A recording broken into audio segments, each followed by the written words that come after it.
Fala, fenômeno! Tudo bem? Salve, salve! Uma boa segunda-feira a todos vocês.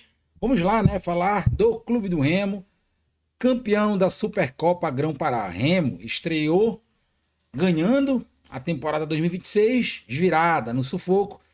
Se não for no sufoco, não é Remo. Até falava ontem no Mangueirão, né? Até a Supercopa Grão-Pará, até a Supercopa Grão-Pará é difícil para o Leão Azul Paraense. Mas enfim, o Remo ganhou de virada e a gente vai falar um pouco dessa partida. Lembrando que hoje à noite teremos live, tá? Faremos live pós-jogo. Inclusive, já vou deixar no canal aí o link, tudo bonitinho. Tu já clica e deixa o teu like. Além desse vídeo, te inscreve no canal aí. Estamos bem próximo dos 30 mil inscritos para a gente poder sortear duas camisas oficiais do Remo aí para vocês. Galera, o jogo de ontem, ele serviu para vários parâmetros e para me dar confirmação do que eu falo por mim, tá? Eu sou responsável pelo que eu falo, pessoal, tá? Parâmetros daquilo que eu já imaginava, tá? A gente sabe que tem vários fatores que tem que ser levado em consideração. E por esses vários fatores a gente consegue fazer um filtro muito legal.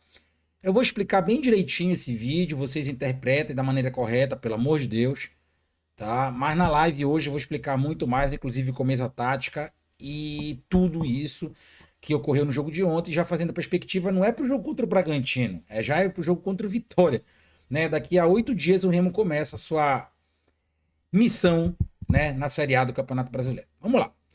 Qual eram as coisas que eu já tinha certeza que iria acontecer? A gente sabe que a gente tem que levar em consideração algumas coisas, como falta de ritmo de jogo. Treinar é treinar, jogar é jogar. Você só adquire ritmo de jogo jogando, não adquire ritmo de jogo treinando. Por quê?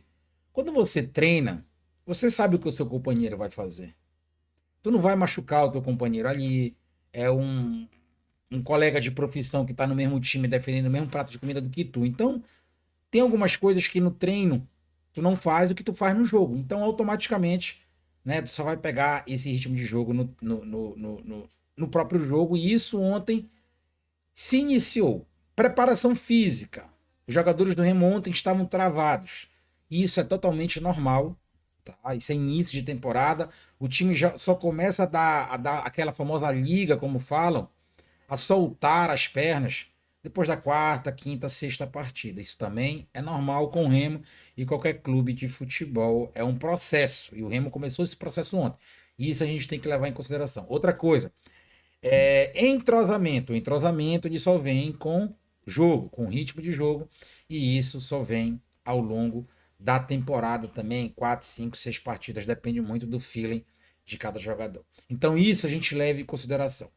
Para levar em consideração tudo isso aí, para a gente fazer um crivo maior, ontem ficou claro, tá? Apesar de tudo isso que eu falei, que alguns jogadores não têm capacidade de jogar Série A.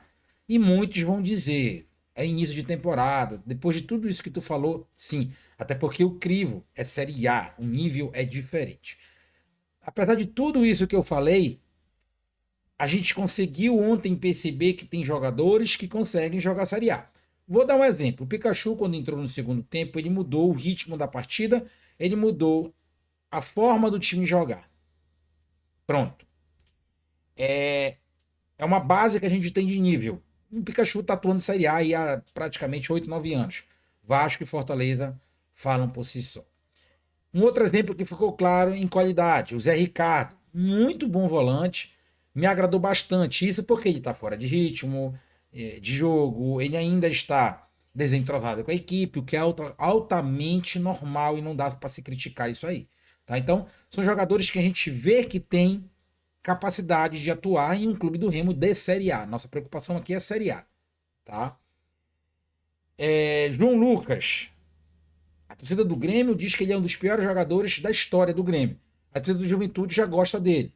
Então a gente vai ter que dar mais um tempo para ele. Mas, pela impressão de ontem, tirando esse crivo que eu falei, o Marcelinho é mais bola que ele. Tá? E eu não sei porque o Marcelinho não jogou. Não vou aqui criticar porque eu não estou no dia a dia do Remo. A gente não sabe se o Marcelinho sentiu, se ainda não está bem fisicamente, tem essas questões. Então, beleza. a gente tem que dar mais ritmo, né? Mais tempo ao João Lucas. O Rangel é chovendo molhado. Os dois zagueiros, né? O Klaus se bateu, a gente já conhece o Klaus, não precisa falar muito. O Léo e o Marlon. O Marlon falhou feio, né? Mas enfim, não irei criticar por uma partida, bora dar mais tempo, mas vamos aguardar, tá? Vamos aguardar. O Léo ali também, né? O Léo tem uma situação que eu vou falar na live sobre ele. Muita gente criticou, mas dá pra dar uma barra ali pra ele, pra gente abrir uma reticência pra poder falar dele, porque ele tava do lado do Sávio, né? Por exemplo, o Sávio não. A gente já sabe disso, né? E ontem ficou claríssimo isso aí. Ainda mais a maneira que o Carlos Osório joga.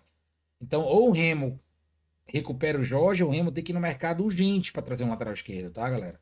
Isso são críticas construtivas e o torcedor tem que aprender a ouvir essas críticas construtivas, porque muitas das vezes a gente faz crítica construtiva até secador, tá não sei o que, não. É entendimento de futebol que tem que ser falado. Chutar cachorro morto é muito fácil. Outro exemplo, Pavani e Jadson. A gente já sabia que Pavani e Jadson não tem capacidade de jogar Série A. A gente entende que era Supercopa Grão Pará para jogar paraense dá. Mas Pavani e Jadson, mesmo adquirindo esse ritmo, mesmo entrando em forma, não tem a capacidade de jogar uma Série A em alto nível. Isso é óbvio. João Pedro não tem essa capacidade. Aleph Manga não tem capacidade de jogar a Série A. Isso é preocupante, por quê? Porque muitos estão falando, esse time vai jogar o Paraense, esse time vai jogar a Copa Verde. Tá, para isso, beleza. O problema é que não dá para ter no elenco alguns desses jogadores que eu falei, porque são 38 rodadas na Série A. Esses jogadores vão entrar em campo uma hora ou outra.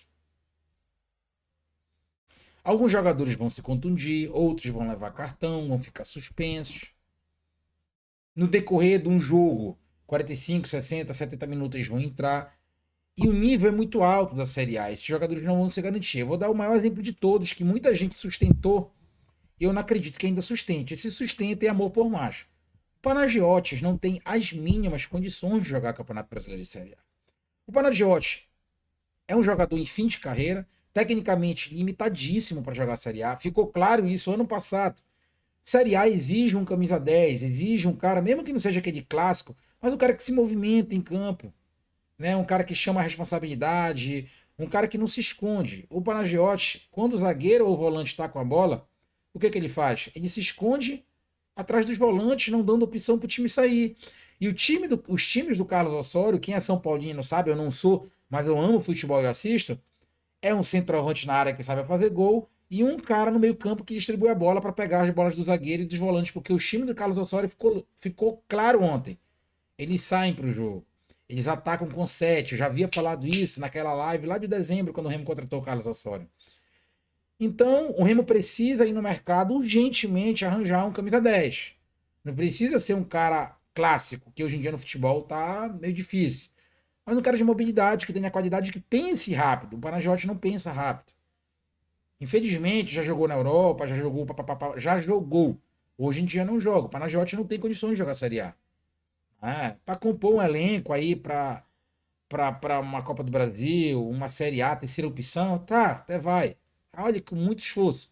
Mas para brasileiro não tem como. Tá? Então, tanto prova que eu percebi isso há muito tempo. E ontem, o Tonhão, em uma entrevista, falou. É só vocês procurarem na internet. Ele falou que o Remo vai atrás de mais jogadores e de um camisa 10 diferenciado, porque o Remo precisa. Tanto prova que ontem o Pikachu foi improvisado de 10. O Pikachu nunca foi 10 na vida. O Pikachu sempre foi lateral, ala ou ponta.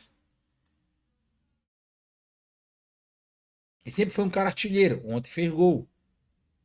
Ontem o Pikachu foi de 10 porque o Remo não tem esse 10. Quem é esse 10 no Remo? O Remo não tem o 10. Não é o Panagiotis.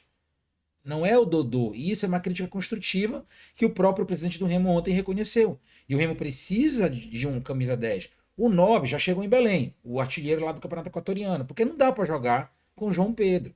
É esforçado, é um cara que luta, mas a gente não precisa de jogadores esforçados, a gente precisa de jogadores bons. Esforçado é Série C, entendeu? Série B nem dá esse jogador. Série A, então, não tem nem que se cogitar. Então, esse atacante chegou. Vamos esperar ele jogar, né? Entrar em ritmo. Talvez contra o Bragantino não jogue, mas contra o Vitória sim. Né? Então, vamos ver o que vai acontecer daqui para frente. Né? É um jogo. que não dá para a gente estar criticando, mas dá para a gente perceber o que o Remo precisa e não precisa, e ainda bem que o Tonhão ontem reconheceu que vai precisar para o restante da temporada, tá bom? A gente vai deixar para o vídeo de hoje à noite, inclusive tem 2 jogadores que o Remo vai anunciar aí, né? É um argentino, né, e um goleiro ex-Atlético de Madrid, né, que vai alavancar muito o nível de goleiros do Remo. O Remo que tem 2 goleiros excelentes, né? 2 goleiraços aí, que é o Rangel e o Igor Vinícius, tá bom? A gente volta à noite, se não voltar antes para anunciar esses 2 jogadores, mas à noite a live aí por roda de 21 horas, 21h30 a gente volta aqui com vocês, tá? Fiquem com Deus, até mais tarde. Fui, galera.